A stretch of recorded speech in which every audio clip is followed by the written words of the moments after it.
Selamat malam, salam sejahtera. Bagi yang tak tahu, aku nak beritahu direct to the point. Hari ini, hari yang paling kritikal untuk Rosmah Mansur. Selepas menghampiri seminggu, hari Najib tinggal di penjara Kajang. Kali ini, Rosmah pula di dalam keadaan paling terdesak, paling kritikal. Kalau sebelum ini, Najib bosku pernah mengaku dalam sidang media bahawa beliau tidak malu untuk mengaku terdesak sehingga beliau sanggup memecat peguamnya sebanyak 2 kali. 1 kali untuk Safi Abdullah, menggantikannya secara serta-merta. Yang kedua pula, menggantikan ataupun memberhentikan Tuan Ibrahim, Zaid Ibrahim. Dan seterusnya, langkah terdesak Najib yang terakhir ialah memohon supaya Hakim Mahkamah Persekutuan, Ketua Hakim Negara Malaysia mengundur diri. Kali ini, Rosmah Mansur, giliran pula Rosmah Mansur terdesak, yang amat terdesak, kerana hari ini amat mengejutkan kita, tapi bagi setengah orang gembira dengan keputusan ini apabila Rosmah sah gagal membatalkan prosiding perbicaraan kes rasuah dan keputusannya kekal diumumkan pada hari Khamis ini. Tepat 1 hari bulan September, tepat selepas Hari Kebangsaan Malaysia, kemerdekaan Tanah Melayu, akan diketahui keputusan penghakiman Rosmah Mansur untuk kes rasuah membabitkan tenaga hibrid dan juga genset di sekolah pedalaman di Sarawak. Ada orang Sarawak dok message aku, kata mereka sangat gembira 1 hari bulan September ini kerana mereka akan ketahui nasib Rosmah, dan bagi mereka tunggu keputusan yang dapat membela anak-anak mereka yang ada di Sarawak, kata orang itu yang message aku melalui komen di YouTube. Selain daripada itu, ada beberapa komen juga mengatakan Rosmah ni daripada permulaan kes sampailah hari ini tak habis-habis. Batal inilah, minta ditukar inilah, dan itulah dan sebagainya. Menghampiri cara yang dibuat oleh suaminya, Najib bosku. Dan tidak hairan mungkin kalau akhirnya di Mahkamah Persekutuan, kalaulah dia didapati bersalah, Mahkamah Rayuan dan seterusnya, meminta pula akan ada yang undur diri dan sebagainya. Hari ini, Rosmah Mansur gagal membatalkan prosiding bicara kes rasuah dan mahkamah memutuskan keputusan kekal Khamis ini. Saudara-saudara penonton, cubaan Rosmah Mansur membatalkan prosiding perbicaraan rasuahnya di saat akhir sebelum Mahkamah Tinggi memberikan keputusan berhubung projek hibrid solar bernilai RM1.25 bilion pada Khamis ini gagal.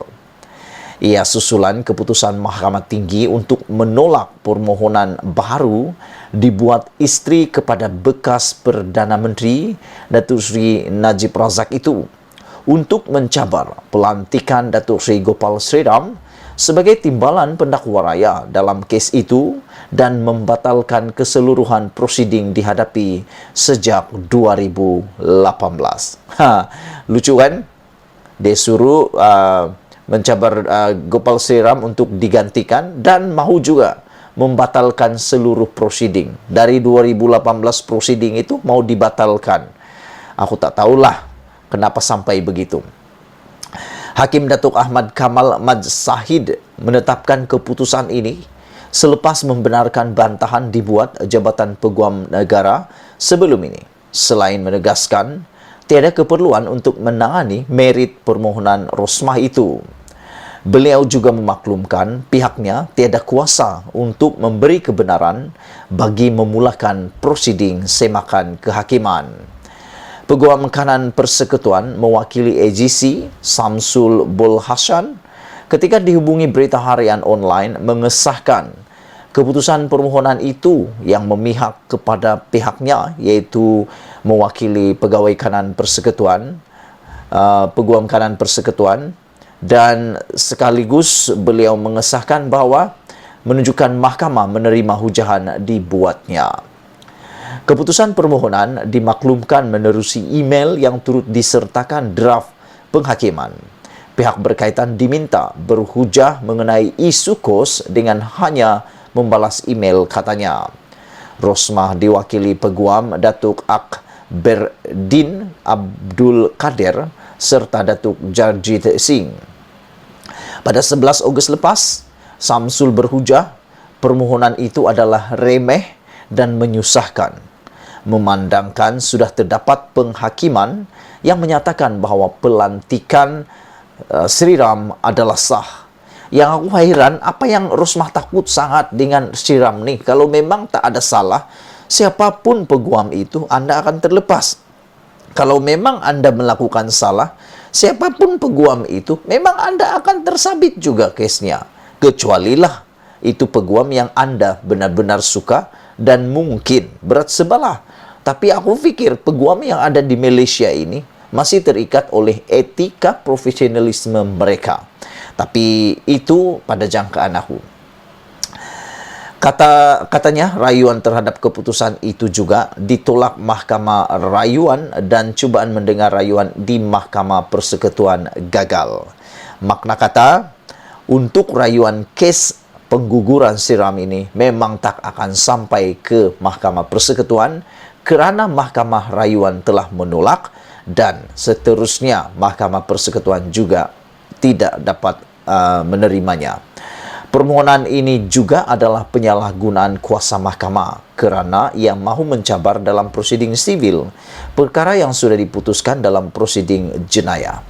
Rosmah Mansur, 71 tahun, memfailkan permohonan kebenaran semakan kehakiman pada 24 Jun lalu menerusi Tetuan Akberdin dan Ko di Mahkamah Tinggi, Rayuan dan Kuasa-Kuasa Khas dengan menamakan Peguam Negara, Pendakwa Raya Kerajaan Malaysia dan Sri Ram sebagai responden. Sebelum ini, Rosmah memfailkan permohonan sama di Mahkamah Tinggi Jenayah, namun ditolak, dan rayuannya terhadap permohonan itu juga ditolak Mahkamah Rayuan dan Mahkamah Persekutuan. Dalam permohonan terkininya, Rosmah memohon deklarasi bahawa pelantikan Sri Ram sebagai timbalan pendakwa raya melalui 3 surat pelantikan fiat masing-masing bertarikh 8 Julai 2020, 11 Mei 11 Mei dan 21 Mei 2021 adalah salah di sisi undang-undang. Beliau memohon pengisytiharan fiat versi pertama yang ditandatangani Peguam Negara Tan Sri Idrus Harun pada 8 Julai 2020 yang sepatutnya ditandatangani Peguam Negara terdahulu Tan Sri Tommy Thomas pada atau sebelum 15 November 2018. Itu tarikh pendakwaan ke atas pemohon adalah tidak sah di sisi undang-undang. Pemohon memohon deklarasi bahawa fiat versi kedua bertarikh 11 Mei 2021 adalah tidak wujud, memandangkan Thomas dalam bukunya My Story Justice is Wilderness yang diterbitkan pada tahun 2021 menyatakan pelantikan Sri Ram adalah berkaitan dengan 1MDB dan bukannya kes solar. Rosmah memohon deklarasi bahawa pelantikan bekas Hakim Mahkamah Persekutuan itu melalui fiat versi ketiga adalah cacat. Selain itu, Rosmah memohon deklarasi bahawa keseluruhan prosiding pendakwaan dan perbicaraan penuh bagi kes solar yang berlangsung sejak 15 November 2018 sehingga pembelaan menutup kesnya adalah tidak sah dan terbatal. Oleh itu, Rosmah selaku orang kena tuduh yang perlu dilepaskan dan dibebaskan daripada semua pertuduhan dihadapi mengikut Seksyen 16A dalam kurungan E Akta Suruhanjaya Pencegahan Rasuah SPRM 2009 dalam kes solar itu. Rosmah dituduh meminta RM 187.5 juta dan 2 pertuduhan menerima rasuah berjumlah RM 6.5 juta daripada pengarah urusan Jepak Holdings Sdn Bhd Saidi Abang Samsudin melalui bekas pembantunya Datuk Rizal Mansur. Ia sebagai ganjaran membantu Jepak Holdings memperoleh projek bernilai 1.25 bilion untuk menyediakan tenaga hibrid solar di 369 sekolah di luar bandar Sarawak. Itulah dia keputusan Mahkamah Tinggi yang telah dengan sah dan rasminya menolak permohonan Rosmah untuk membatalkan prosiding perbicaraan kes rasuahnya. Dan kita tunggu sama-sama pada hari Kamis ini apakah nasib Rosmah sama seperti Najib bosku. Malaysia kita punya, kita jaga sama-sama. Cintai Malaysia. Kita jumpa lagi. Bye-bye.